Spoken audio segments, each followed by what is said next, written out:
आप देख रहे हैं न्यूज नाउ 24/7 ताज़ा खबरों के लिए हमारे साथ बने रहें।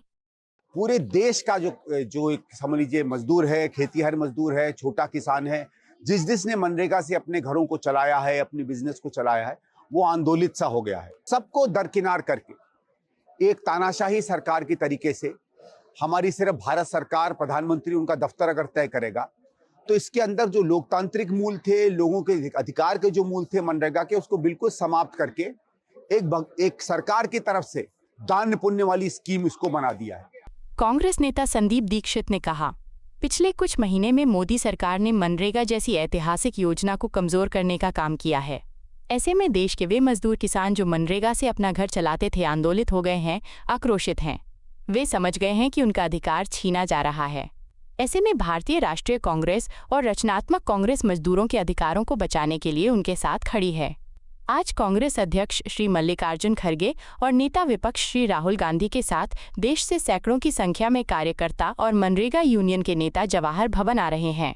यहां हम सार्थक संवाद कर मनरेगा को बचाने की रणनीति तय करेंगे।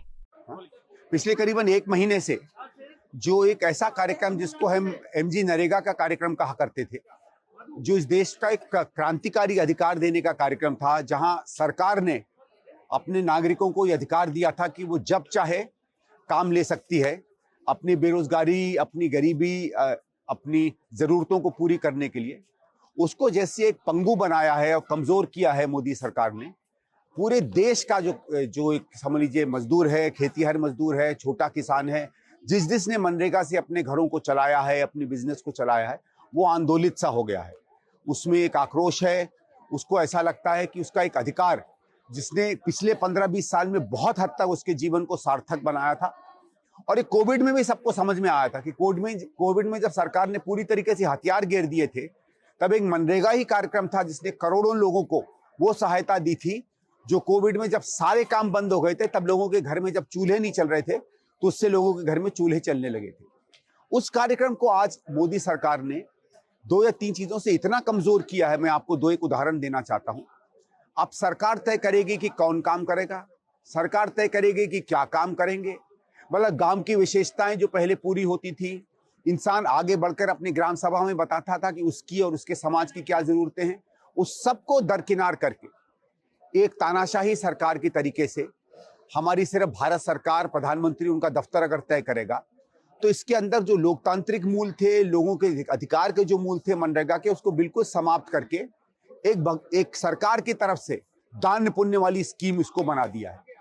सीधे सीधे मोदी जानते थे कि मनरेगा में लोग जिसको अधिकार समझते हैं, वो अगर हम लोगों को दान पुण्य की तरह देंगे तो उसका चुनाव में उसका असर होगा।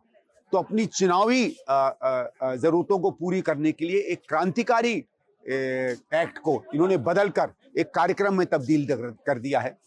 और जब हिंदुस्तान का सारा मजदूर आंदोलित हुआ, तो रचनात्मक कांग्रेस इसके साथ खड़ी हुई। भारतीय राष्ट्रीय कांग्रेस जो ये कानून लाई थी, वो इसके साथ खड़ी हुई है। और तमाम ऐसे दल हिंदुस्तान में जो जनहित के हैं, जनोन्मुखी हैं, समाजवादी सोच के भी हैं, देश के हित की सोच के हैं, वो सब इसके साथ आके खड़े हुए हैं। आज पूरे हिंदुस्तान से 200, 250, 300 से ऊपर कार्यकर्ता, मनरेगा यूनियन के नेता, ऐसे लोग जो समाज में लोगों के साथ काम करते रहे, उन सब का एक जमावड़ा हुआ है। वो यहाँ आए हैं। हमारे कांग्रेस के भी नेता आदरणीय राहुल जी और खड़गे जी आएंगे और लोगों से संवाद करेंगे, और आगे संघर्ष की रणनीति को हम यहाँ से फिर और सुदृढ़ रूप से बनाकर आगे इसको क्रियान्वित करेंगे। आपको यह वीडियो पसंद आया हो तो इसे लाइक करें, हमारे चैनल को सब्सक्राइब करें।